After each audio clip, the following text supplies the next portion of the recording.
आप देख रहे हैं न्यूज नेशन और आपके साथ में हूं लक्ष्मी उपाध्याय। अमेरिका में मोदी ने टॉप बिजनेस टाइकून से मुलाकात जारी की है। अब से कुछ ही देर बाद अमेरिका की उपराष्ट्रपति कमला हैरिस और ऑस्ट्रेलियाई पीएम स्कॉट मॉरिसन से भी मुलाकात होगी। यानी अर्थव्यवस्था के चक्के को आगे बढ़ाते ही मोदी सामरिक मुद्दों के साथ साथ उस खतरे पर भी बातचीत करेंगे जिससे पूरी दुनिया इस वक्त त्रस्त है। ये खतरा है आतंकवाद का, जो अफगानिस्तान में तालिबानी सल्तनत आते ही और बड़ा हो गया है।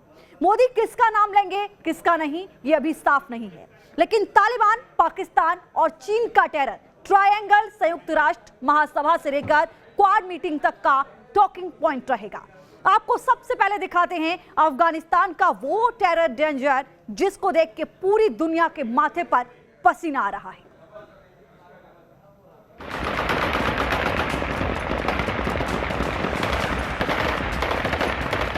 कंधे पर AK-47 पहले से टंगी थी, अब अटैक हेलीकॉप्टर से डरा रहे हैं। क्या तालिबानी आगे जाकर एटम बम भी हासिल कर लेंगे? भले ही ये कयास आज किसी को मजाक लगे, लेकिन आतंक के जिस रास्ते पर तालिबान बढ़ रहा है उसकी मंजिल एटम बम ही नजर आती है। और ये कयास खड़े हुए हैं तालिबान से जुड़ी एक सनसनीखेज खबर की वजह से। 2 दिन पहले ही तालिबान के कथित इस्लामिक अमीरात ने अपने कैबिनेट का विस्तार किया। इस कैबिनेट विस्तार में तालिबान ने एटॉमिक ऊर्जा मंत्रालय भी बनाया। इस मंत्रालय की जिम्मेदारी इंजीनियर नजीबुल्लाह नाम के तालिबानी आतंकी को दी गई है। इस ऐलान के बाद कुछ सवाल उठे, जो तालिबानी हेलीकॉप्टर के पंखों पर बैठकर घूमते हैं, ऐसी जाहिल जमात एटॉमिक एनर्जी जैसे विषय पर मंत्रालय भला क्यों बनाएगी? जो तालिबानी आतंकी ढंग से अंग्रेजी पढ़ या बोल नहीं पाते, ऐसे अनपढ़ों की पलटन परमाणु ऊर्जा पर काम क्यों करेगी? जवाब साफ है, ऐसे मंत्रालय का एक ही मकसद है, एटम बम की साजिश पर पर्दा डालना। सुनकर शायद आप चौंक जाएंगे, लेकिन तालिबान की सरकार दरअसल एक अनस्टेबल स्टेट है, जिसका मकसद सिर्फ और सिर्फ आतंक और दहशत फैलाना है। और अगर तालिबान जैसे आतंकी संगठन के हाथ एटमी हथियार लग जाते हैं, तो दुनिया का कौन सा हिस्सा कब बर्बाद होगा, सोचना भी मुश्किल है।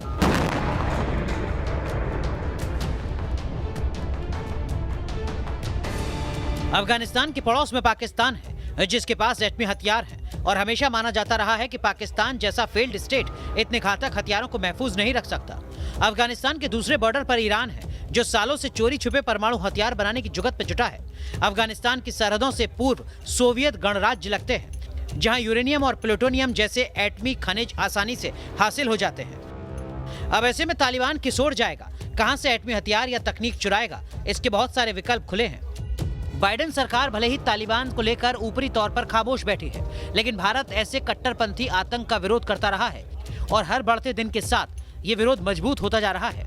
ये उनका बहुत टाइट और बट कॉम्प्रिहेंसिव एजेंडा है।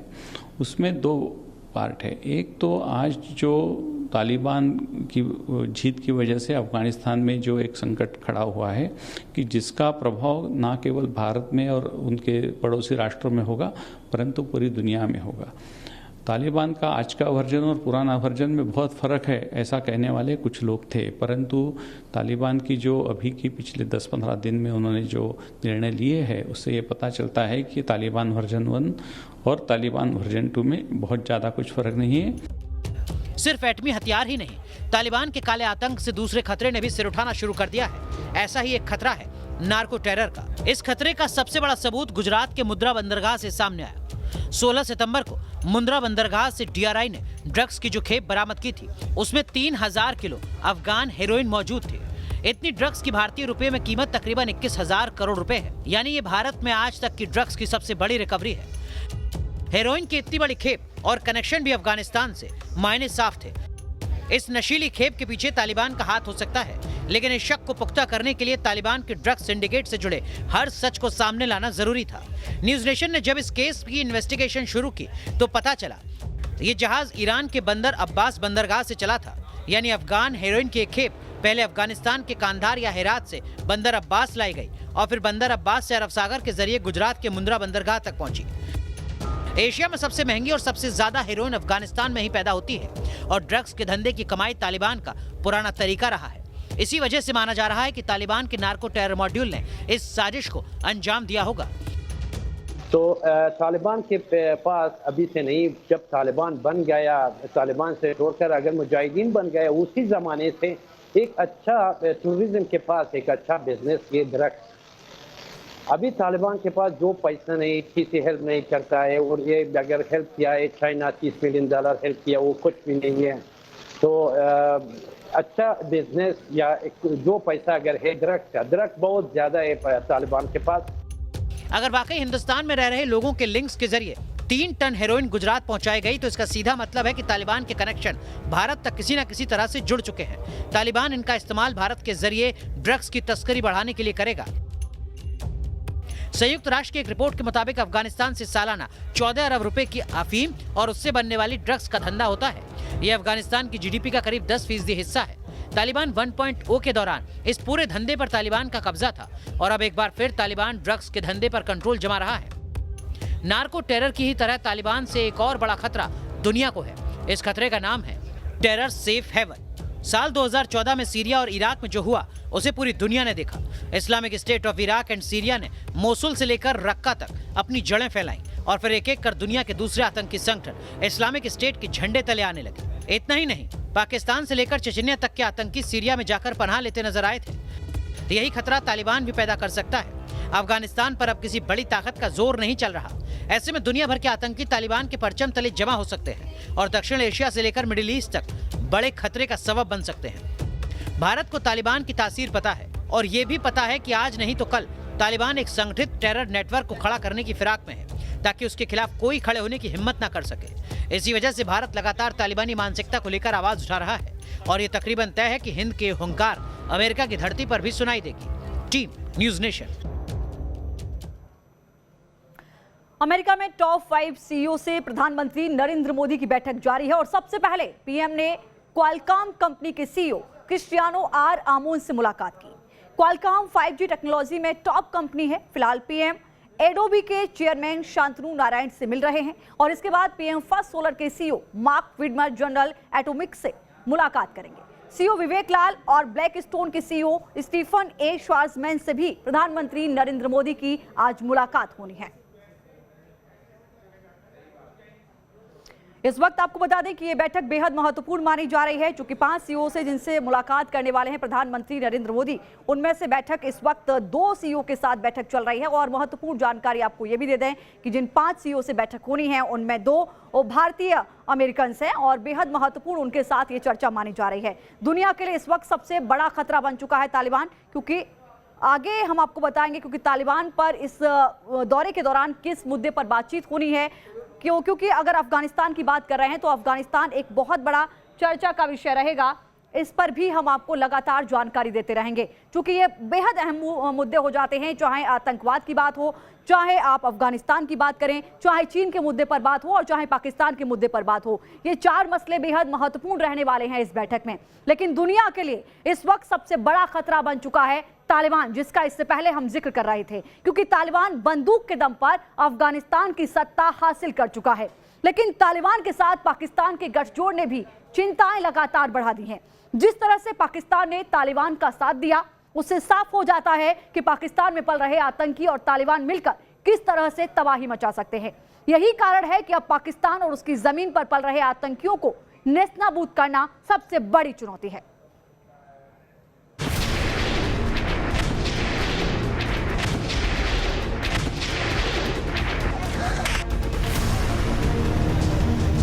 पाकिस्तान तालिबान का दोस्त है। पाकिस्तान ने तालिबान की तरफ से लड़ने के लिए आतंकी भेजे।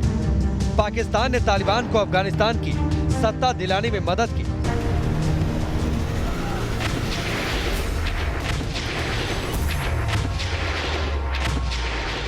पाकिस्तान लगातार तालिबान को दुनिया के मंच पर लाने का प्रोपेगेंडा चला रहा है। पाकिस्तान से लेकर अफगानिस्तान तक आतंक का ऐसा नापाक गठजोड़ बन चुका है जो दुनिया के लिए बड़ा खतरा साबित हो रहा है। पाकिस्तान की जमीन पर आतंकी पल रहे हैं। पाकिस्तान की सेना और आईएसआई मिलकर आतंकियों को ट्रेंड कर रही है और पाकिस्तान के हुक्मरान तालिबान का खुलकर समर्थन करते नजर आ रहे हैं। तालिबान को दुनिया में मान्यता दिलवाने का एजेंडा चला रहे हैं। हाल ही में पाकिस्तानी पीएम इमरान खान एक इंटरव्यू में तालिबान की तारीफ में कसीदे गढ़ते नजर आए थे। इमरान खान के मुताबिक जरूरत ये है कि इस हुकूमत की मदद की जाए, उससे फायदा पहुँचाया जाए ताकि मसला हल हो सके।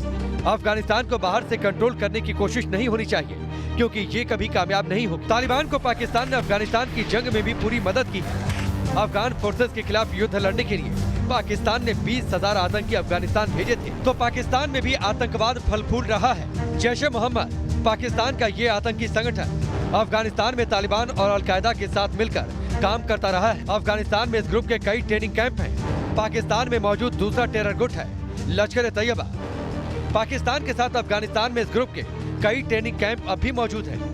अफगानिस्तान में इस आतंकी गुट का अलकायदा, जैश-ए-मोहम्मद और तालिबान से संबंध है। तहरीक-ए-तालिबान पाकिस्तान, जिसने पाकिस्तान में अड्डा बना रखा है, इसके संबंध अफगानिस्तान के तालिबान से है। इसके अलावा हिजबुल मुजाहिदीन का सरगना सैयद सलाउद्दीन भी पाकिस्तान की पनाह में है और वहीं से कश्मीर में आतंकवाद और कत्लेआम की साजिश रच रहा है। इन आतंकी संगठनों को पाकिस्तान की सेना और उसकी खुफिया एजेंसी ISI पूरी मदद करती रही है। यही वजह है कि तालिबान और पाकिस्तान के इसी खतरनाक गठजोड़ के खिलाफ भारत दुनिया को आगाह कर रहा है। SCO और UN के मंच पर भारत दुनिया को एकजुट होकर आतंकवाद के खिलाफ लड़ने की अपील भी कर चुका है। इस क्षेत्र में सबसे बड़ी चुनौतियां शांति, सुरक्षा और ट्रस्ट डेफिसिट से संबंधित है और इन समस्याओं का मूल कारण बढ़ता हुआ रेडिकलाइजेशन है। अफगानिस्तान में हाल के घटनाक्रम ने इस चुनौती को और स्पष्ट कर दिया है। इस मुद्दे पर SCO को पहल लेकर कार्य करना चाहिए। जानकारों का मानना है कि आतंक का ये गठजोड़ आने वाले दिनों में पूरी दुनिया के लिए खतरनाक साबित हो सकता है। अमेरिका भी इस बात को बखूबी समझता है कि तालिबान और पाकिस्तान के आतंकियों के साथ आने से पूरी दुनिया में आतंकी हमले बढ़ सकते हैं। जिस कश्मीर में पाकिस्तान बरसों से कत्लेआम और खून खराबा करवा रहा है, उस कश्मीर में दहशतगर्दी फैलाने के लिए पाकिस्तान तालिबान के जरिए आतंक की फौज भेज सकता है। ऐसे में दुनिया को पाकिस्तान और तालिबान को एक बराबर रखकर सोचना होगा। अब वक्त आ चुका है कि दुनिया के ताकतवर मुल्क ये तय करें कि तालिबान और पाकिस्तान दोनों इंसानियत और शांति के कितने बड़े दुश्मन हैं। Team news nation. पाकिस्तान और तालिबान के साथ ही साथ इस टेरर ट्रायंगल का तीसरा और सबसे शातिर किरदार है चीन। चीन को सबसे खतरनाक इसलिए कहा जा रहा है क्योंकि चीन के पास आर्थिक और सामरिक ताकत दोनों है। चीन पहले से विस्तारवाद की राह पर चल रहा है और जिस तरह पलक पावड़े बिछाए ड्रैगन ने तालिबानी सल्तनत का इस्तेकबाल किया है, वो सीधे इशारा करता है कि जो विस्तारवाद चीन अपने बलबूते पूरा नहीं कर पा रहा था, उसके लिए अब जिनपिंग तालिबान के कंधे से बंदूक चलाएगा। आतंक से चीन के इसी गठजोड़ की तोड़ काटने के लिए अमेरिका में क्वाड की बैठक भी होने वाली है, जिसमें चीन के विस्तारवाद और चीन के टेरर कनेक्शन दोनों पर चर्चा होगी और दोनों का तोड़ भी निकाला जाएगा। रिपोर्ट देखिए।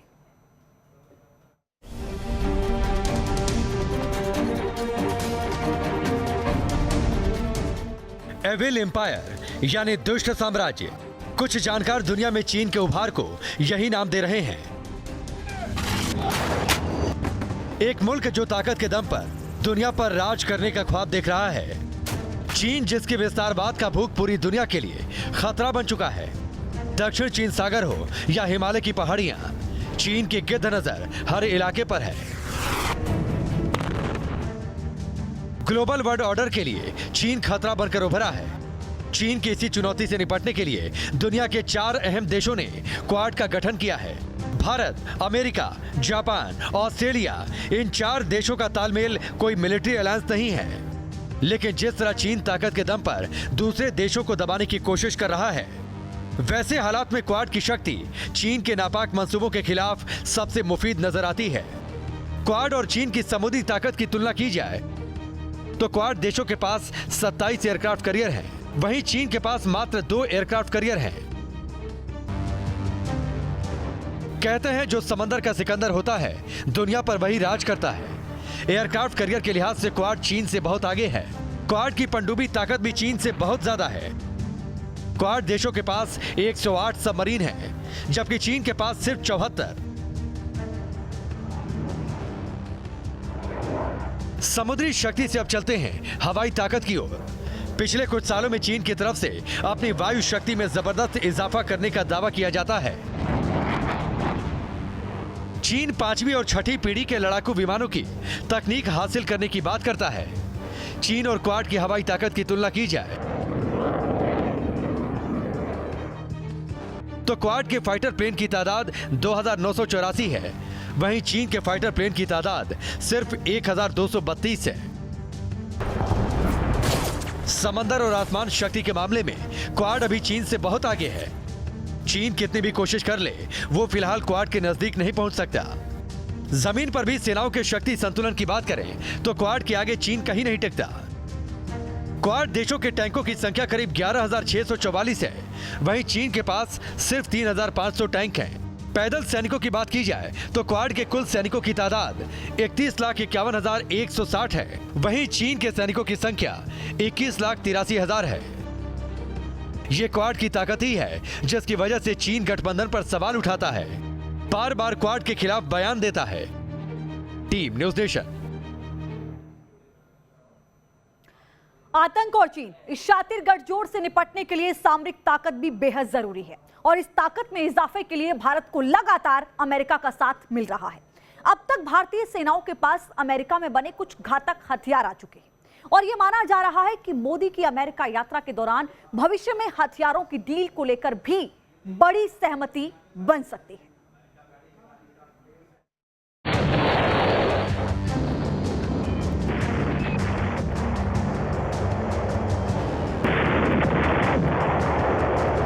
M777 होविट्जर तोप, MH-60 Romeo helicopter, Chinook helicopters, Apache helicopters, Sig Sauer rifle Hindustan की सेना में मेड इन अमेरिका की धमक की प्रतीक है। ये हथियार हिंदुस्तान और अमेरिका डिफेंस सहयोग की कहानी कह रहे हैं।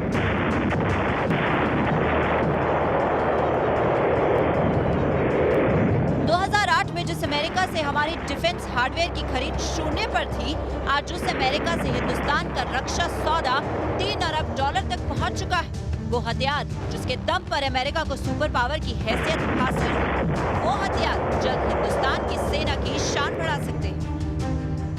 Lockheed Martin F-21, Boeing FA-18 super hornet, F-15 EX eagle, ये वो हथियार हैं जो अमेरिका हिंदुस्तान को बेचना चाहता है। अब तक हिंदुस्तान रूस के हथियारों पर निर्भर रहा है। आज भी भारतीय सेना में रूस के हथियार सबसे ज्यादा है, लेकिन धीरे धीरे बदलाव हो रहा है। अमेरिकी रक्षा तकनीक इंडियन आर्मी और नेवी का हिस्सा होती जा रही है। भारत और अमेरिका के बीच कुछ बेहद अहम हथियारों की खरीद पर सहमति बनी। इनमें integrated air defence weapon system यानी IADWS 30 प्रेडेटर ड्रोन शामिल हैं। IADWS की खरीद को पिछला ट्रंप प्रशासन मंजूरी दे चुका है। IADWS वही सिस्टम है जिसका इस्तेमाल अमेरिका वाशिंगटन DC के लिए करता है। इस सिस्टम के तहत अमराम मिसाइल भी है जिसका इस्तेमाल बालाकोट सर्जिकल स्ट्राइक के अगले दिन पाकिस्तान ने किया था। 2019 में भारत ने अमेरिका से $62 लाख के हथियार खरीदे थे। 2020 में यह आंकड़ा बढ़कर $3.4 अरब का हो गया। आने वाले दिनों में भारत अमेरिका का रक्षा सौदा $25 अरब का हो सकता है। भारतीय पीएम नरेंद्र मोदी का अमेरिका दौरा बेहद अहम वक्त में हो रहा है। पहली बार नरेंद्र मोदी की अमेरिकी राष्ट्रपति जो बाइडेन से फेस टू फेस मुलाकात होगी। नरेंद्र मोदी का अमेरिका के पूर्व राष्ट्रपतियों बराक ओबामा और डोनाल्ड ट्रंप से शानदार केमिस्ट्री रही है। दोनों के कार्यकाल में भारत और अमेरिका के रक्षा सहयोग ने उड़ान भरी है। अब बाइडेन और मोदी की मुलाकात पर सबकी निगाहें टिकी हैं। क्वाड का मीटिंग होने वाला है, तो उसके बाद हम अधिक डिटेल्स देख सकते हैं। लेकिन यहाँ तक मैं ज़रूर कहूँगा कि हमारे US और इंडिया के जो ताल्लुकात हैं, जो हमारे रिश्ता हैं, वो बहुत मजबूत है और उसमें बिल्कुल डिफेंस भी शामिल है। बदलते दौर में हिंदुस्तान और अमेरिका के सामरिक सहयोग बेहद अहम है। चीन का विस्तारवाद दोनों देशों के लिए चुनौती ही है। गलवान में चीन की साजिशों को दुनिया ने देखा है। टकराव की उस घड़ी में अमेरिका ने भारत का भरपूर सहयोग किया था। कोरोना काल में दुनिया पर चीन का खतरा बढ़ा है। दुनिया में शक्ति संतुलन के लिए भारत और अमेरिका जैसी जिम्मेदार शक्तियों का सहयोग जरूरी है। Team news nation. तो यही वो वजह है जिसकी वजह से ड्रैगन की धड़कनें बढ़ रही हैं। प्रधानमंत्री नरेंद्र मोदी अमेरिका पहुंचे हैं और इसीलिए पूरी दुनिया की निगाहें इस मीटिंग पर होंगी, इस मुलाकात पर होंगी और इस मुलाकात में होने वाली चर्चा पर होंगी। वक्त छोटे से ब्रेक का है, इस महा कवरेज पर लगातार रहेगी हमारी नजर।